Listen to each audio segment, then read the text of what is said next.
Sometimes we wallow, sometimes we win. That is our motto, sometimes we win. Don't give us the bird, don't give us a stink eye.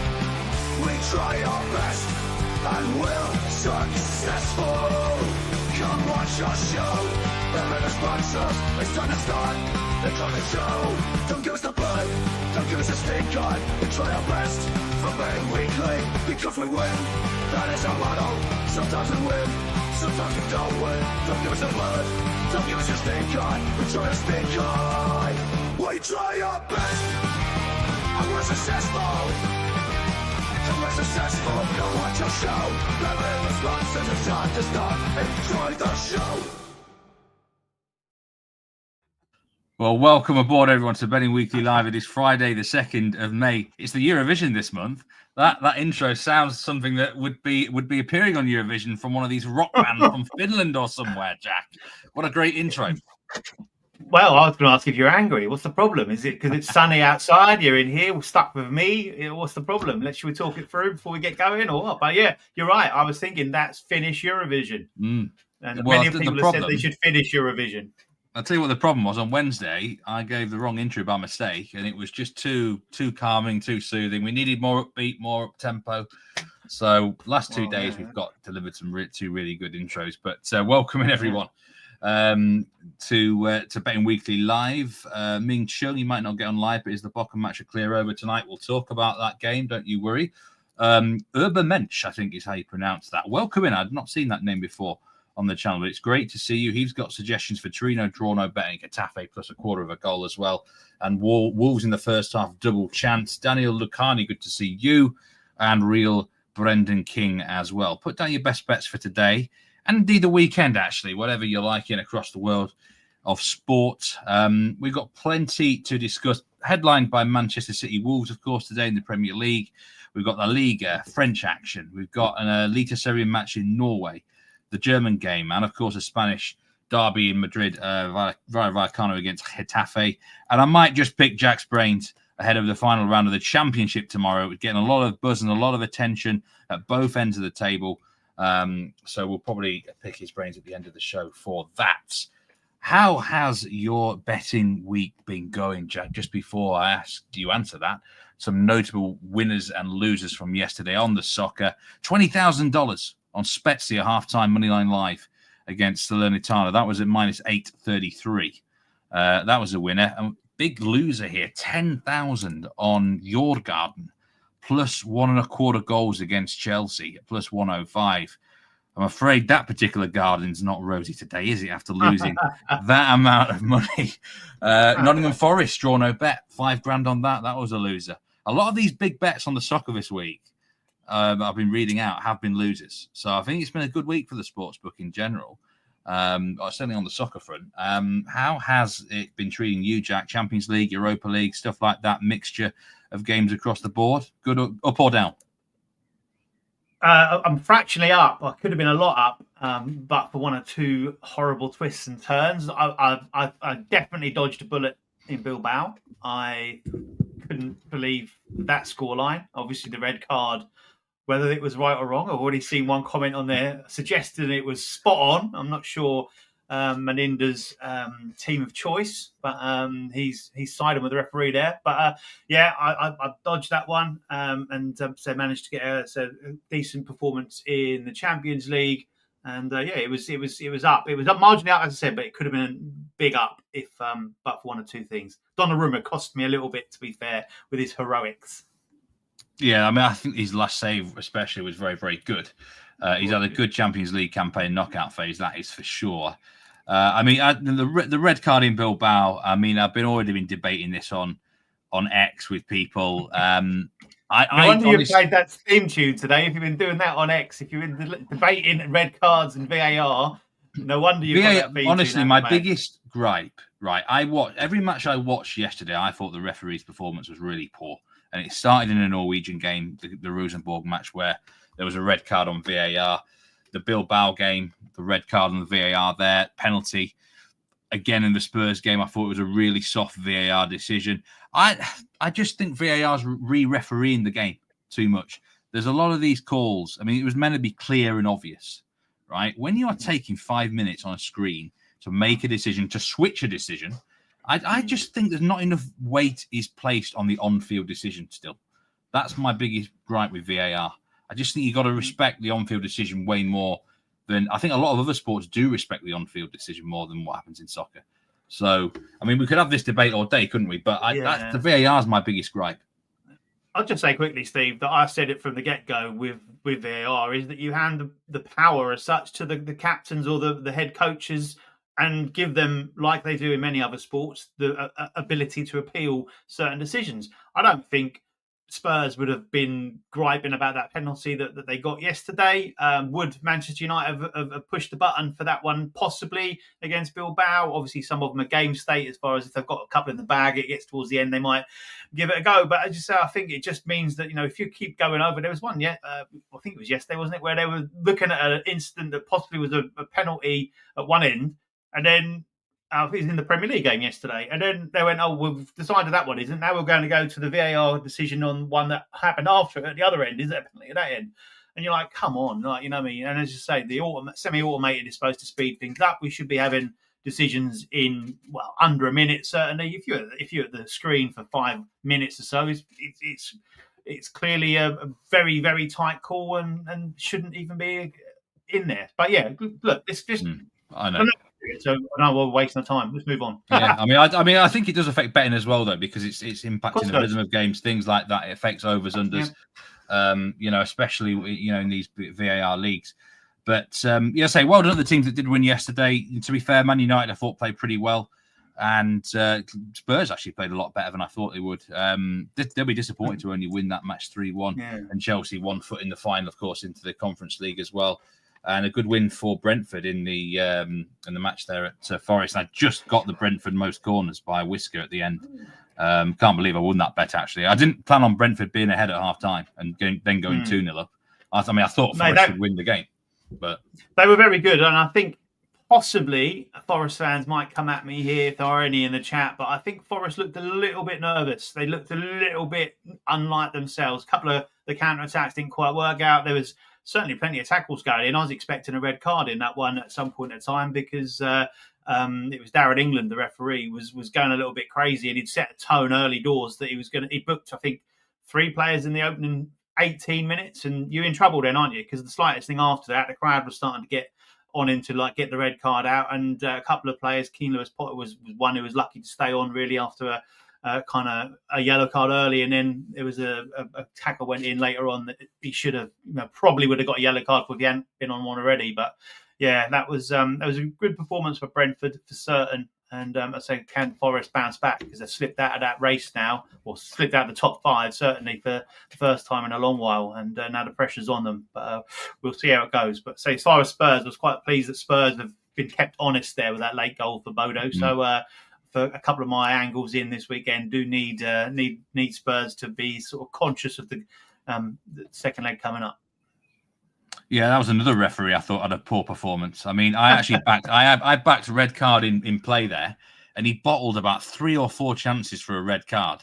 But I just thought it was really strange why he kept giving out yellow so early. But enough of referees. Duncan Enyo there in the comments. Hello and thanks, guys. I'm here and ready to give my one knockout hit, depending what you put on the table. We're ready to knock out some bets, basically, today.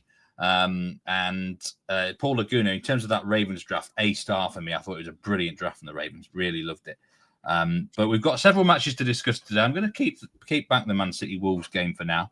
Keep people waiting a bit on there. I'm going to start us with a bet here, Jack, because this is in Serie A. I've been betting quite a lot on Serie A recently, and I do actually think this weekend there's some great value in it. Starting in this match here, Torino against Venezia. Now, this fixture, I mean, Torino plus 140. If the match mattered, they would be probably minus money to win the game, but there's a clear motivation edge towards Venezia here. They need the points more. They're in the bottom 3.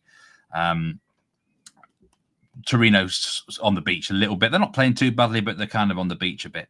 I think this is going to be a real damp squib of a game. And for me, I know this is a really boring bet, really boring, but under 2.25 goals. Let me just get my notes here. At minus 137, I think that is a good bet for this game because Venezia, if you look at the way that they play, most of the teams in the relegation battle of Serie A are playing one way, and that is defensively. They're trying to grind their way to safety. Every point matters. And this is, I mean, it's a winnable game for Venezia, but I think if you offer them a draw right now, they might just take it. And they're not the sort of team that are going to draw 2-2 very often. I say that they actually did have a 2-2 draw a couple of weeks ago, but they might have used most of their goals up, for this certain period in that game. It was against Empoli. I see this as being a 1-1 or 0-0 draw. I mean, I just think Torino, I don't think are going to be that bothered. It'd be a slow pace of game in terms of tempo. If Venezia get a goal, they're just going to try and hang on, time waste, things like that. And I don't really see there's going to be a lot of intensity. The goal line of under 2.25, I say it might be a bit of a boring play at -137. But if there's 2 goals exactly, we get a half winner. And that is the way that I see it. I mean, it would actually be one of my. It's a tough night. It's a tough day of action. It would be one of my more confident bets of the night in terms of actual confidence. In terms of value, I think there's a couple more better ones around. But I do like the under in this game. Did you see my tweet on Sunday? I think it's for about 3 years since I tweeted about Serie A, if like, probably even longer. Did you see? I don't know if you caught it or not, but I don't think I did. I put a tweet out going, the curious case of Venezia and the fact that they haven't seen the first. Yes. Yeah. And then 5 minutes later, first 5 minutes, AC Milan went and scored. I went, there you go. You can always crack a curse by talking about it. But so the 2-2 draw, that was 0-0 at half time as well, if I remember correctly. Yeah. And then prior to the crazy, prior to the weekend, 11 successive games without a first half goal. And that's against games against Napoli. They've played Lazio, Roma in there, as well as some of the ones you'd probably expect it to be 0-0. Atalanta are in there as well. So, 11 successive 0-0 draws at half-time until the weekend when AC Milan scored a couple in one in the first half. Well, no, 2 in the first half. One in the first half. There's a couple of goals disallowed, weren't there? So I'm going to go in again on it. I'll go 0-0 this time. First half is plus 145. Well, that'll do me very nicely. If it's 0-0 at half-time, I don't think this will end 2-2 at full-time if it's 0-0 at half-time. No. Reece Williams says Torino unbeaten at home since Christmas. Plus 140 is too big. And as I say, they'd be minus money to win this game a month ago. But it's a situational play in the table. I know a lot of people who love to back these teams that are supposedly unmotivated, and sometimes it cashes. So, I wouldn't be backing Venezia because, they've had one win since the 22nd of December. And that was against Monza, and that doesn't really count. So, you couldn't back Venezia to win the game, but a draw. They've had loads of draws. So I could see a draw here, 0-0, 1-1 sort of territory. Just to split some splits for that game. 87% of the money is on Torino. This was an email I was sent 2.5 hours ago. It might have changed, but 67% of the money on the over-under market is on the under for this game. So bettors liking that under as well. I like the under 2.25 goals. You're liking 0-0 half-time, plus 145. That's quite generous.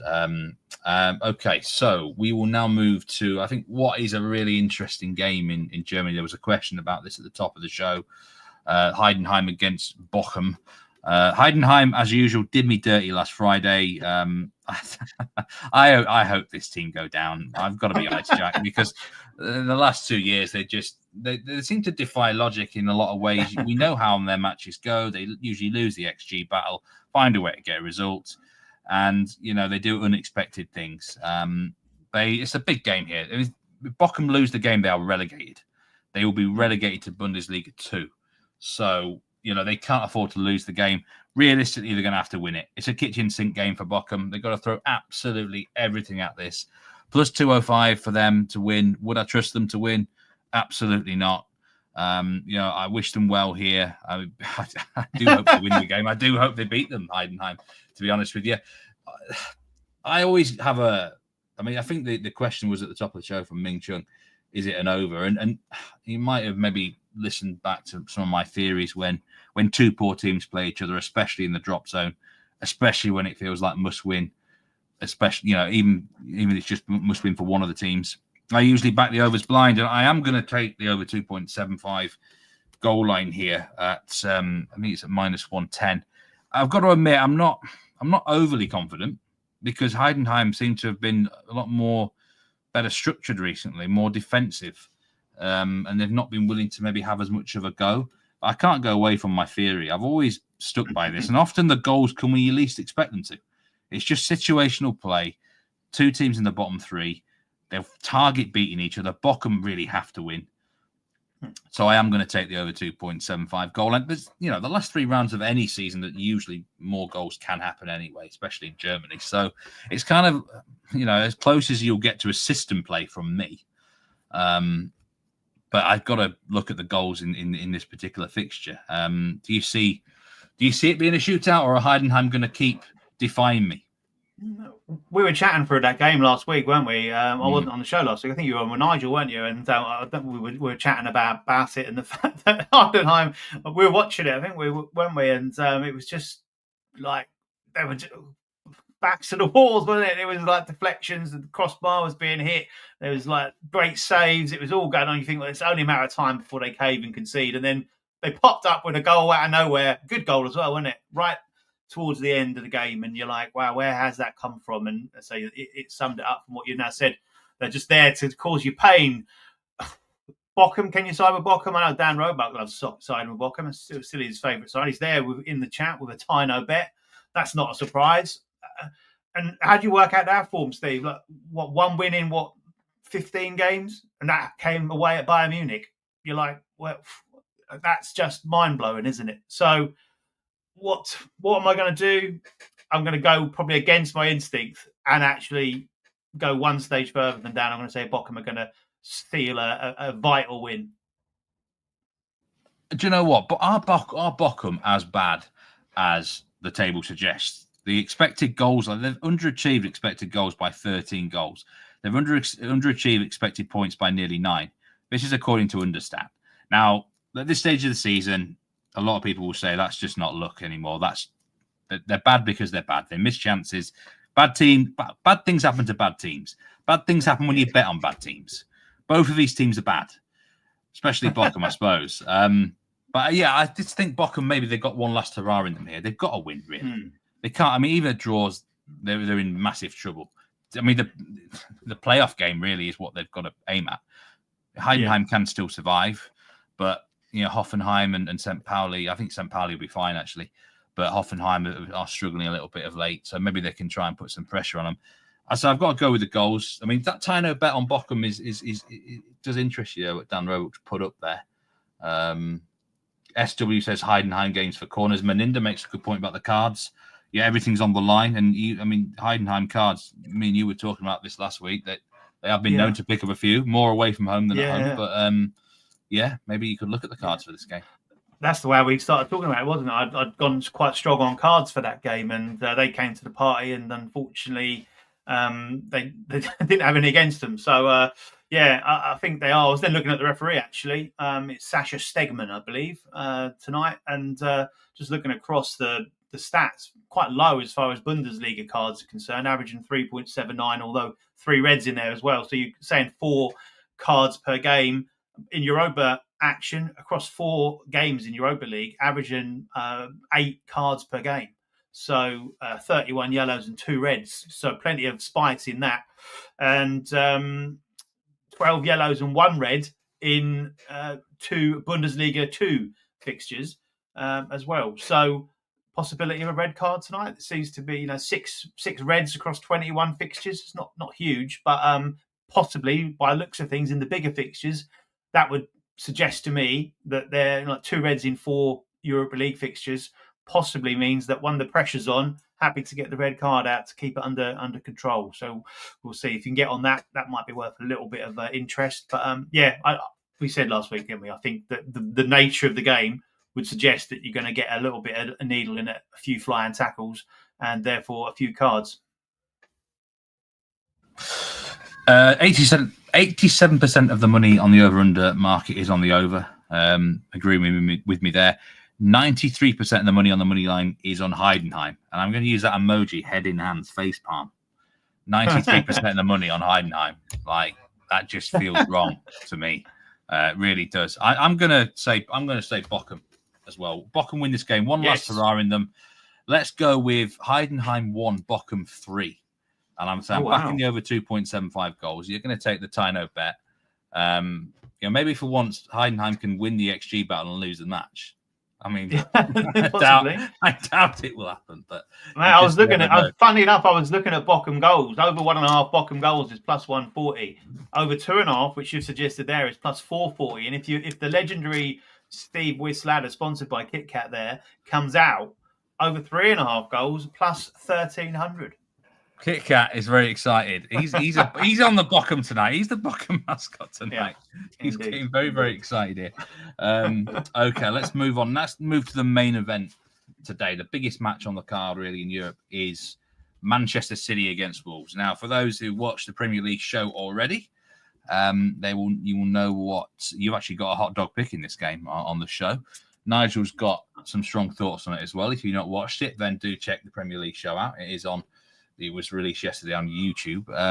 But Manchester City here are the favourites to win the game at minus 250 now with Bet Rivers. They've actually drifted a little bit in the last couple of hours. Wolves at plus 700, the tie's at plus 380. A bit of money for the tie. I don't really know why that is. Over 3.5 goals is now at plus 140. Now, the way I see this, Jack, I mean, I went back here. The last 4 seasons, Man City at home to Wolves, their odds were minus 1,000 last season. Very similar. I think it was early May as well. Must-win game when they were going for the title or whatever. Minus 400 the year before that. Minus 600, minus 450. Now, obviously, this isn't the same Man City side as was so dominant of a few years ago. But yeah, just looking at the table, I think Manchester City minus 1.25 goals here. I mean, Wolves have been in good form, but their fixtures have been soft. I just think now it's time for Wolverhampton Wanderers to get on that beach. I think it's time for them. I really do. And I think Manchester City here look a good bet to me. I just wonder whether Wolves will have the intensity here. I've got a feeling you're going to disagree with me on this one, certainly in terms of a couple of individual players. But I mean, am I missing something there? Manchester City minus 1.25. They're the team that needs to win. They are. Yeah, they are. I couldn't put you off it, I'll be honest with you. I was looking at that the money line. I was looking at the Asian handicap as well on it. And I just make it about right. I'd say that I think City edge it, but I've probably got them winning by a goal, maybe 2. So they're pretty much on it. So could I be backing? Look, if I had to back any of the Asian handicaps, I probably would go with Wolves, 1.25 goals. Meaning if they lose by a goal, you're getting a marginal win. But I think I'd just make it about right on there, and there'd be other avenues, as I've done, other avenues I'd explore. But if you're asking me who I think wins it, I think City win it. If you want me to put something a bit more specific on it, I think they win it by a goal. Am I being a little bit harsh to Wolves, to almost disrespecting them? They've won 5 in a row, whatever it is, 6 in a row even. But I look at who they've beaten, and honestly, I always say fixtures are king, and you can only beat what's in front of you. But this, for me, is the much harder game of this sequence for Wolves. You can't compare them. There's no side that played in their last 6 games that are in the top half of the table. In fact, only a couple of them are outside the relegation zone. So, as you say, you've got to beat what's in front of you. It's landed this way. We said it at the start of the season. That's initial games were horrifically bad. You couldn't have picked out a worse bunch of fixtures.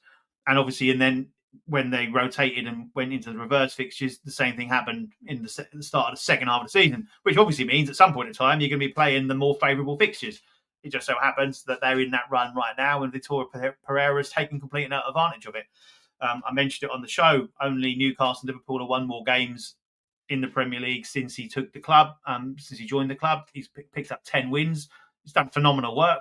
As you said, you look at it, they're beating Southampton in that run, West Ham, Ipswich, Tottenham, Man United, 2 of our favourite kind of faders, possibly going to contest the Europa League final, would you believe? And Leicester, obviously, last week. So, as I said, they couldn't have been pretty much any better teams to play. And they've done well. They've taken advantage of it. So, yeah, a step up in class. And I just think that a lot of this depends on 1 or 2 of their key players showing and trying to grab the game by the scruff of the neck and probably showcase themselves to be elite talent. So we'll see how it pans out. But I think I can't argue with you as far as your assumption on that one is concerned. Really stood out to me. I thought City would be about minus 1.75 here on the handicap when you factor in the motivation side. In terms of, just a couple of stats here that producer Troy gave me on an email earlier. Wolves have won the last three of its last 4 Premier League games as an underdog to 0. And under 2.5 goals has hit in 6 of Wolves' last 7 Friday Premier League games. Oh. I mean, I don't know how long that stretches back to, right? But it's a very interesting stat nevertheless. City versus Wolves, both teams to score. Yes, says Ray. Good to see you in the chat, Ray. I've seen loads of people betting both teams to score here, and both teams to score an over 2.5. Really popular bet as well. I mean, to be honest, I don't see City winning to 0. I think Wolves have got a goal in them here. If I had to put a scoreline, I'd be giving 3-1. We've got to talk about some players in the game. You've got a hot dog. We know it's a player prop. It is revolving around Matheus Cunha. But, I mean, there's a couple of really up-and-coming talents, well, not even up-and-coming, really good young players, or players that are maybe approaching the prime of their career now, Marmoush and, as I say, Cunha.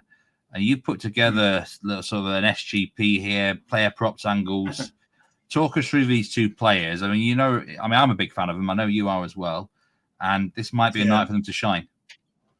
Yeah, absolutely. The final point I'd make on Wolves is if they can now go and put in a good result, a good performance, and get a good result against City, you would say Vitor Pereira has completely turned it around. So this is a bit of a litmus test. And I think they will want to go and do that. You said about them on the beach. I think this is that game where they go and say, right, we can go and it's one they kind of get up for. I think someone mentioned it in the comments already, saying, yeah, you're always motivated when playing City. And is this the pre-beach game? The pre-beach game, then? I think it's they're in the departure lounge. They're not quite on the beach yet, so we'll see. Yeah, look, they went to Manchester recently and pulled out a decent result. Can they go and do it again? This one's a lot tougher, I would suggest. Man City in a good run of form themselves. Let's not forget that. But yeah, Cunha and Marmoush. I did suggest on the Premier League show that my selection on Cunha, there might be some money come for it as the build up to the game unfolded, and that is the case. There's been a little bit of money to move that price underneath hot dog criteria. But yeah, you inspired me. You put together an incredible same game parlay a couple of weeks ago, didn't you? Or last weekend, in fact. And I've gone down the same route, exactly the same bet, obviously just with different players in it. So Marmoush is a player that it's caught my eye, caught everyone's eye over the last couple of seasons in Bundesliga, done sensational stuff. I like how he goes about his work. I like how he plays the game. Always looking to be on that shoulder. Always looking to try and do something in the game. Scores plenty of goals, creates plenty of assists as well. So there's nothing not to like about him, really, to be fair. And Cunha, again, I said it on the show. I won't go into massive detail on it, but I think this is his platform. He wants to move in the summer. He wants to move to one of the bigger clubs. No better time. Friday night football in the UK gets a special spotlight. He's at the Etihad under the watchful gaze of Pep Guardiola in the opposite technical area. This is a great opportunity for him to grab a game by the scruff of the neck and go and show that he can be a match winner, or certainly turn the game on its head. So what I've done is gone with both of them to score. This is the same bet that I'm not taking credit for the bet because you brought this bet to the table last week. So Marmoush and Cunha to score, and both of them to have over 1.5 shots on target. And I'll rattle through the stats to support it. It's not just putting the two strikers together and hoping for the best. Cunha's had 2 or more shots on target in 14 of his 31 appearances, and he's had at least 1 in his last 12, 2 or more in 4 of his last 5, and in 7 of his last 9. So prolific as far as that's concerned. 17 goals in the league this season and FA Cup, 7 goals in his last 9 appearances. And Marmoush, 11 league starts for Man City, 2 FA Cup appearances as well, 22 shots on target, working out at a shot on target every 51 minutes, which kind of just about comes into the criteria we're looking at here for him to have 2. And he's had 2 or more in 7 of those games as well. 7 goals in league and FA Cup, and he scored in 4 of his last 8 games. So at the price, which is plus 1,700, if you want to have an interest bet on this game tonight, I think that could well give you a decent run for your money. Yeah, I'm convinced that if you can find a matchup where you've got each team's kind of got a talisman or a reliable striker / scorer, or whoever that might be, backing both players to score any time, in addition to an extra shot on target, I think the odds are really big. They're bigger than perhaps it should be. And I think we can cash some of these if you find the right spot. James Easton made a really good point when we talked about it on our show on Betting Weekly Extra Time. If you scored a goal, say the goal goes in first, you're feeling pretty good about yourself, aren't you? You fancy another one, maybe another shot on target comes, that sort of thing. So 16. So these two are prolific at shooting and they're pretty accurate. So you've got a great chance on that. In a game, you would expect there to be goals.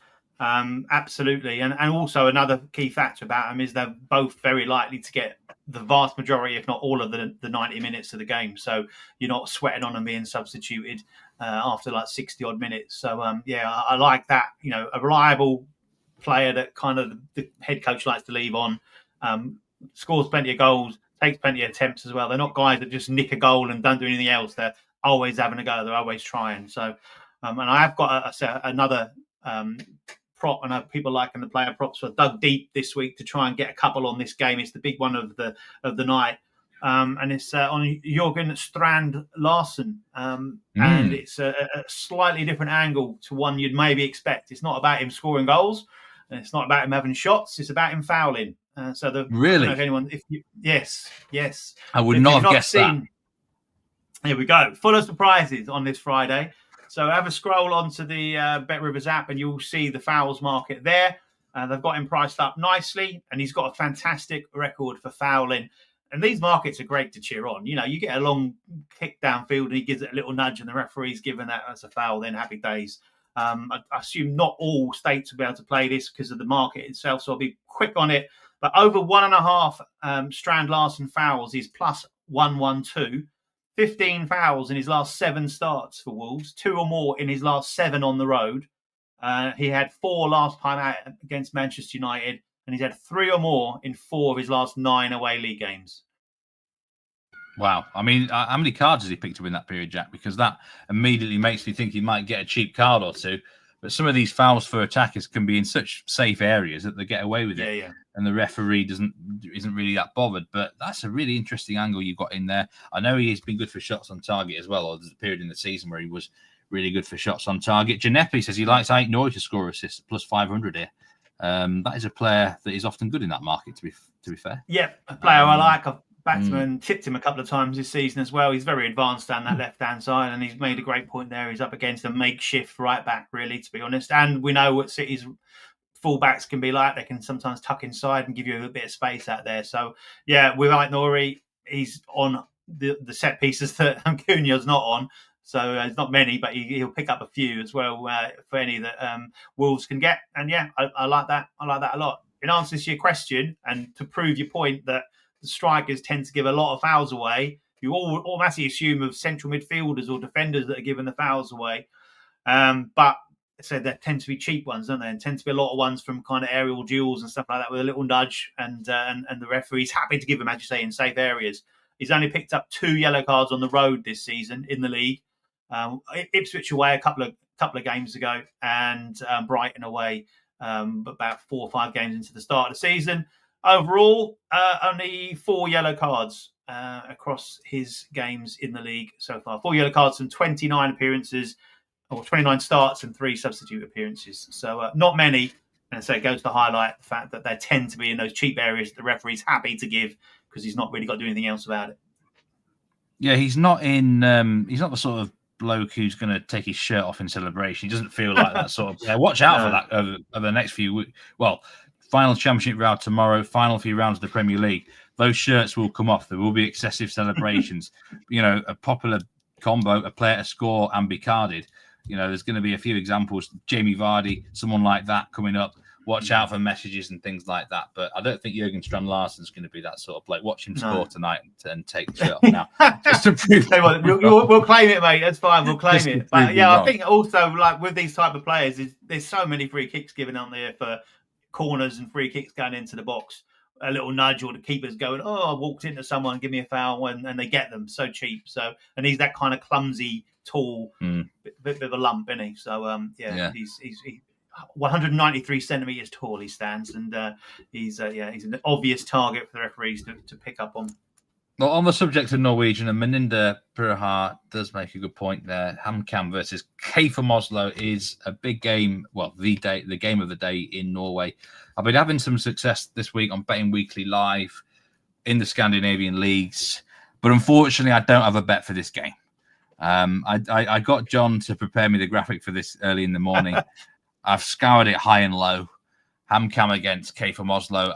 I'm really annoyed here actually by the goal line, Jack, because I like unders. I think it's a candidate to go under 2.5 goals, but it's no price. It's like minus 150 for under 2.5 goals, which for Norwegian league standards is just not backable, unfortunately. It's actually odd minus money for under 2.25 goals in the game. And if you would look at the stats of the teams, these two teams this season, I think every game for KFUM has gone over.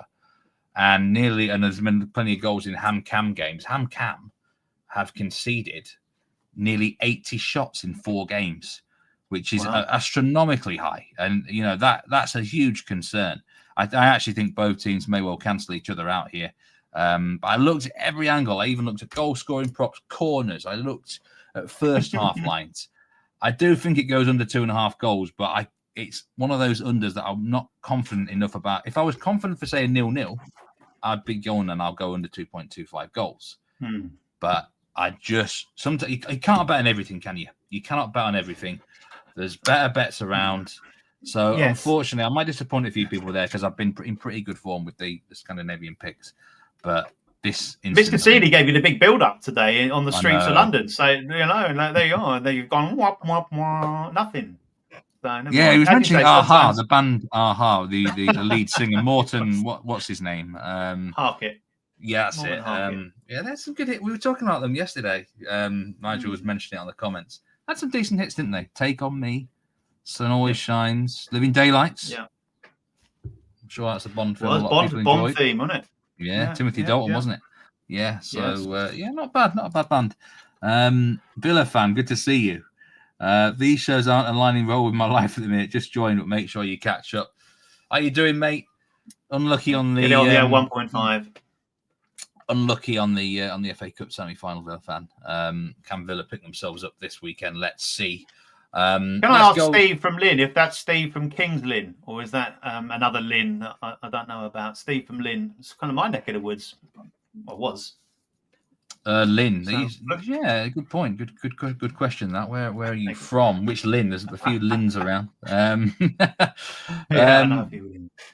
Being good at betting is partly knowing when it's better to no bet. Just an epi. Wise words. Those are really wise words. Absolutely. You can't bet on everything. And this is another match here that I don't really. Sometimes no bet is the right bet, as they say, isn't it? Unfortunately, it doesn't make a great show if we said that on every single game. So I do. Absolutely right. I do have a bet and some suggestions in the Spanish game we're going to finish the show with. But Nice, Stade de Reims, another one. I don't like this game, Jack. We've got two teams in contrasting form. We've got a Nice side who have suddenly lost their defensive rigidity this season. They've had some tough fixtures, but Stade de Reims seem to have had a new modus operandi of just trying to grind their way to survival. 3 clean sheets in a row. They'll be happy to come here for a draw. They're in a situation where they do have a bit of daylight between themselves and the drop zone, but it's not clear daylight. A draw would do them very nicely here. Nice, in that hunt for the top 4 for the Champions League spots, they've got to win this one. I think they'll win, but I want to back them on a minus 1.5 or 1.25 Asian handicap? No. I think the line is actually more... It's too generous on Stade de Reims, actually. Plus 1.25 goals on Stade de Reims would be the value bet for this game. But I don't really have the balls to take them either.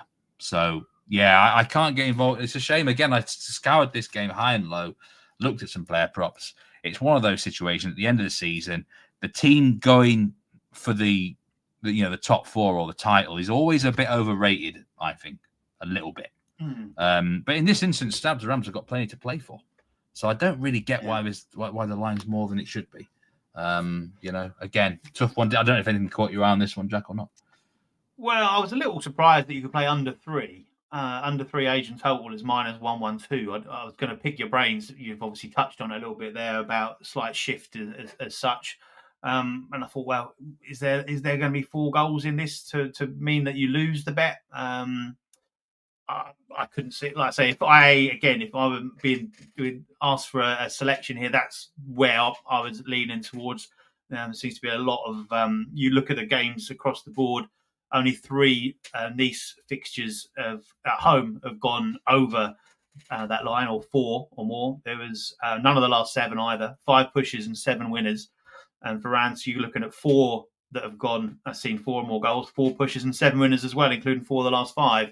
So it kind of, as you say, with a side looking to maybe grind out. Also, a massive history of 0-0 draws in this fixture as well. So, what was it? 6 in the last 12 meetings, 6 have ended 0-0. Incredible, yeah. I noticed that, and the reverse fixture this season ended in a wild 4-2 win for Nice. But Stade Reims have got a clear game plan now. We know what they're going to try and do. They're going to grind it out as much as they can. I don't like to use the word part of the bus too often, but they're that's what they're going to probably try and do here. It doesn't mean they're going to be successful doing it, but clean sheet is the first priority they want heading into this game. So that's not a bad angle, actually, under 3. Is there going to be 4 goals in this game? Probably not, really.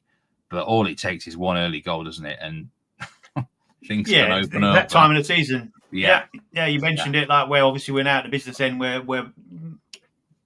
titles are won, promotions gained, or qualification for European spots, relegation zones. People could suddenly think, oh, well, we're losing here. We might as well have a free swing, be it the fact that they're way out of it as far as goal difference is concerned, or they just need the points desperately and, they'll give it a right go. So, yeah, it can completely. Game state is crucial. But I'd say pre-kickoff, then that was the one where I was drawn towards. Yeah. Under 3 sort of lean for you there, Jack, on the game. No bet for me in this one. I'll tell you what, talking of 0-0s, this is another fixture here. Rayo Vallecano against Getafe. 4 of the last 6 meetings have been 0-0s. But I'm not actually interested in the goal line here. I'm not interested in the money line. I'm not interested in corners. I'm interested in cards. Surprise, surprise. And fouls. Because this is a meeting. These 2 teams, it's a local derby in the Madrid region. The 2 teams don't really get on. There's a long, long history of cards and fouls in the game. I'm just going to read off the fouls list. By the way, Rayo Vallecano are the favourites at plus 135. This could be a tie. Plus 185 for the tie would probably be quite a good bet here. But the amount of fouls in the game in the last 6 meetings, 34, 30, 40 fouls in 1 match, 32, 36, and 34. But Bet Rivers are canny here. They've set the fouls line. You can bet on the fouls match line here, and the fouls match line is 36.5. Oh, and that over is at minus 150. So I think someone's been backing heavily this fouls line. But that's the sort of game we're going to get. So immediately looking at the referee, Victor Garcia Verdura, who averages nearly 5 cards per game. He's only given 1 red this season in La Liga, which disappoints me because this fixture is a red card candidate all day long. Yeah. I even looked at both teams to have a red card at 22-1, but then the referee appointment has put me off. However, when the cards line is minus money for over 5.5 cards, you know what I like here? I like a plus money SGP, Jack. Both teams to have over 2.5 cards at plus 135. I think. Do you know who he issued that red card to? I didn't look to who it was to. Rayo Vallecano. Was it really? So there's he's not. I think he's done 1 Getafe game. Only 1 Getafe game, which might not be a bad thing. Look, this Getafe team, they do my head in. They just stop play all the time for fouls. Like any chance of an attack from the opponent, they just try to do rugby tackles and do all this, and it's. I hate. We talked about this last Friday night as well, wasn't it? Because the same sides play virtually every Friday, or a select few play every Friday, it seems. And we were talking about that and fuming about that scenario as well. I then looked. His game against his Getafe game was in October. It was against Villarreal. He gave 4 yellow cards to Villarreal, 3 yellow cards to Getafe, and he gave a penalty to Getafe as well. And so that was quite recently. His Rayo Vallecano game was against Villarreal. The same opponents. And he gave 4 yellow cards to Villarreal that night as well. 1 yellow to Rayo and a red card and that was in February, so quite recently, only about 4 games ago. Meninda, if you can get a fouls line anything below 32, absolutely get on it, because this referee is going to be kept very, very busy. Do you know what? The more I think about it, I actually think that, red card given is plus 230, but it's not a bad time of year to do something stupid, I don't think. Look, what's the worst that can happen? You get suspended for 3 games. Well, that's the last 3 games of the season, isn't it? You can put your feet up. It's the sort of night where someone could do something stupid like a daft headbutt or a ridiculous reaction. It doesn't matter for these teams if you get suspended now. They're fine. They're mid-table.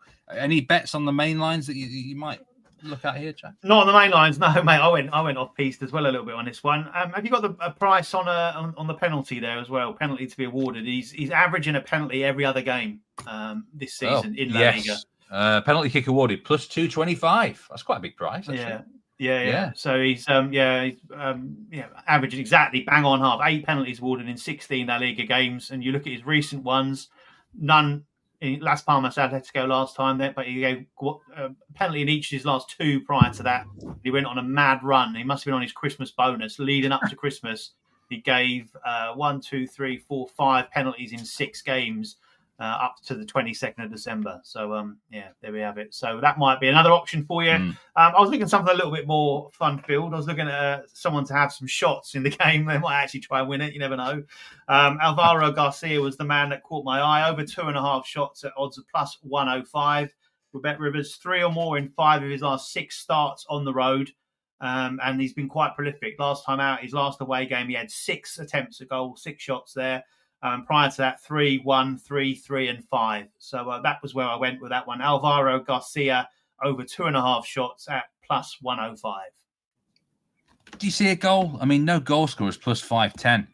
I think the only way a goal scored here is from a penalty, to be honest with you. or if it's like a freak deflection. There's not going to be enough time for a goal. Like, there's going to be fouls everywhere. Players are going to be rolling around. There's going to be.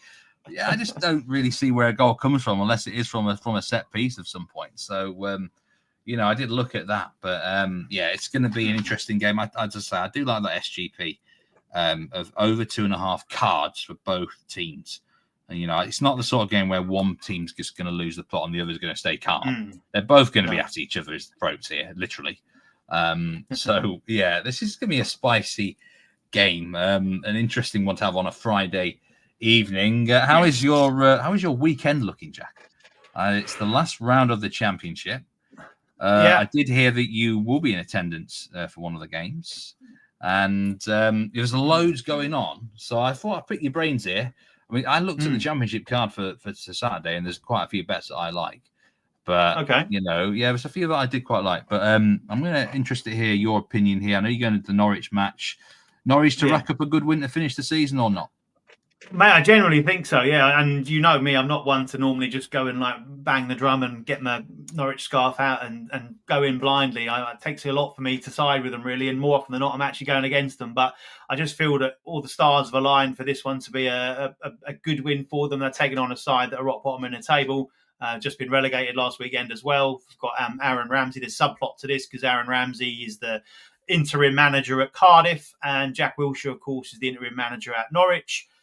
Talk is rife. He's currently a massive odds-on favourite to massive minus money favourite to be the next official permanent manager or head coach, and he'll want to put in the performance. And there was a big spike in their performance. Well, a decent spike in their performance last weekend away at Middlesbrough, but certainly a massive improvement in their attitude, in their work rate, in their effort, and so obviously that's a big part of the battle won to do that. So. I like a win. I think Norwich win it well. And the one player I bang on about, when we've been on here before, haven't we? And we've cashed with him, Josh Sargent, just got Norwich's Player of the Season award announced this morning. Was announced in the EFL Championship Team of the Season ahead of your main striker and top goal scorer in the league, Joel Perreault. So, he's obviously caught the eye, but his home record, I haven't got all the stats to hand, but his home record is absolutely phenomenal. And I expect him to score at least once. And he's plus money to score in this one. And I'd be having a little bit of a bit of pizza money, as they say, on him scoring 2 or more and possibly even 3 or more in this one. I fancy him to have a field day. Probably his last game for the club. Well, you mentioned before he beats up poor sides really well, and Cardiff, they're gone now. Yes. They might well just put in a really miserable performance here. I'll tell you, my goals ladder's coming out in a game in the Championship tomorrow, Jack. Which game? The ladder's coming out for me in Coventry against Middlesbrough. Right. Because this is an ABBA game. Winner takes it all. Yeah. They've got to win. I've got to. The way I see it, the playoff race, it's so ridiculously close, and there'll be lots of different opinions. I think Blackburn have got a great chance of beating Sheffield United. If Sheffield United should rest players, in which case, for Coventry, Middlesbrough, they've got to win.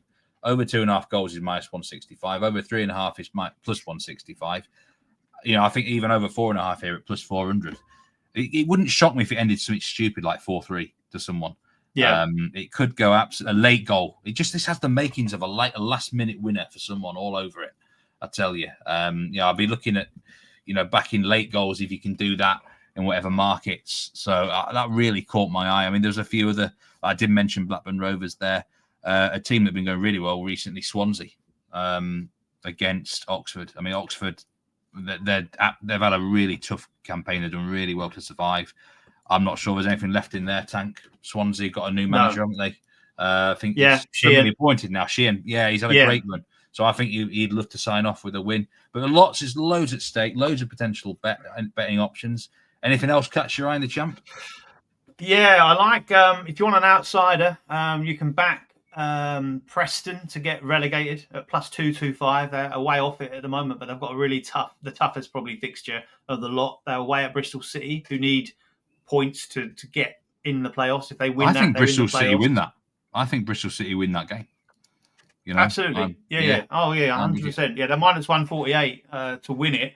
I'd take them. I'd be happy to take them on an Asian handicap. They're a very good side at home, as you saw in Monday night against your team. They're not very good on the road. I said they were a good home side. I'm trying to see what the Bristol City -1 at +148, and obviously variance underneath that as well. You could take that. I like that. I think Derby to beat Stoke. Stoke are in all kinds of trouble under Mark Robbins, again, especially away from home. Derby are -110 to win that one. I like them there. So Bristol City was the one, I think. And Bristol City beating Preston then puts loads of pressure on Preston to possibly go down if the results underneath them don't go their way. So, which is a strong possibility, to be honest with you. I'll just quickly go back to Josh Sargent, because probably the last time I get a chance to talk about him. I've got him here. I just got the odds up to see as far as goal score odds are concerned. He's +133 to score at any time. Absolutely brilliant price. I'll be shocked if he don't score. He's +700 to score 2 or more goals in that game as well. So I like that. And I have just quickly dug up his stats as far as his goal scoring is concerned. And I have just lost them again. So if I can get them quickly, sorry. You might have to fill in there. There it is. Yeah, so he's... Yes. Go on. I'm going to say he's missed 14 games through injury this season. At Cardiff, he's scored 15 goals in the league this season. 12 of them have come at home. He's averaging one every 97 minutes. Since he returned from injury, he scored 8 goals in 9 appearances at home. He scored at least once in 6 of those fixtures and is averaging a goal every 79 minutes since his return from injury. He did exactly the same thing last season. He scored 13 in 22, and 10 of those were in 12 appearances at home and scoring in 9 of them. So he is a player that loves playing at home. The crowd love him. He's just one player of the season. The sun will be out. The yellow looks better in the sun. You even used it during the week for your celebrations. And he's the man for me this weekend at a massive price, in my opinion, against a side that ship a lot of goals. Yeah, I'm going to try and keep my eye on these games because I'm set to be playing on the cricket field, Jack. Actually got my match actually is live streamed this week. My cricket match, but I think it's the only one this season that doesn't get live streamed. Away at a city called Ripon. A lot of people might know it from the races. But anyway, I've got a cunning plan. Win the toss, bat first. And basically, I'm going to watch the games and then come into bat when they're finished. So that's my plan. To get my eye on the action. Yeah, that's my cunning plan. Watch me lose the toss now, and we're out in the field, and I'll be able to watch any of the last of the second half because I think it's going to be wild. I think the second half is going to be absolutely wild. There's so much to play for, especially down the bottom. There's going to be the as it stands tables. Dan's picked up a brilliant bet there. He said he's on commentary for West Brom Luton. Yeah, Dan Roebuck's in the action. I knew Dan had been in on the action, and that's a great game. Totally Luton Town have been really. Luton, I don't think will lose the game, and they may if they have to end up winning it. I agree there. I think they probably do win the game. If they'll be, every team's going to be looking at all the other scores. It's going to be frantic, it's going to be manic, and there's betting opportunities. So we wish everyone well betting today and indeed tomorrow as well. Just a couple of things I need to mention before we go. It's a really big week next week on this channel. We've got some new shows to talk about, and I'm just going to get the name of the shows now. But basically, we have got a live basketball show coming up. And we've got a live baseball show starting next week as well. This is in addition to Betting Weekly Tennis Live. And the two shows have been given names. We've got Betting Weekly Fast Break. That is the basketball show. And Betting Weekly Hardball. That is the baseball show. When I heard that initially, I'm thinking, can we include cricket on that or not? But there is the baseball show. So do watch out for those next week. I'm not sure the exact timings of them, but it will be announced. You can watch Betting Weekly Extra Time, me, James, and Dan. That's on the channel already today. Betting Weekly Premier League show as well is live and active. And I say a huge week next week on this channel. The content just keeps ramping up, Jack. Loads of it, some great stuff going on. Thank you very much, everyone who has been joining us in chat, on demand, and all the encouragement. Shakespeare's here to round off the week. Miami Marlins, Oakland Athletics under 9.5 runs at -120. Commented yesterday, followed me on the Brentford play on the most corners, cashed in the last seconds. So I'm glad that I managed to get something back for Shakespeare. He's given a lot of winners on this show on down there. So big week coming up, Jack. On the hardball. Indeed. Yeah. Newsletters are popping out all over the place. They're winning big style. I forgot the newsletter. It has been released now. So it's too late if you've not got that already. And if you haven't got it, then do check your inboxes and check your junk mail and all that lot, because it can sometimes do that. But if you are brand new to the channel or you're watching on demand, do subscribe to the Betting Weekly newsletters. Come out usually Monday and then on Thursday or Friday as well. But 9 and 2, the insider went last week. But Jack, enjoyed it as ever. Some great insights onto the Friday games and tomorrow's best bet. Before we go, what are you having for your best bet? Over the whole weekend. Yeah, including the championship ones we talked about. Yeah, mate, it's Josh Sargent to score. It's like just a brilliant price, and he will score. Trust me. Mark my words. You heard it here. There you go. Right, you've got it. For me, the Friday best bet is, for me, Manchester City -1.25 goals. I don't see them not winning the game. Whether they cover a handicap or not, that is up for debate. But I certainly think they win the game.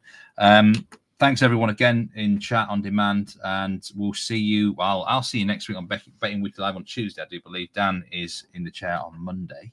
But Jack, take care. And remember, gamble responsibly. Have a great weekend, everyone.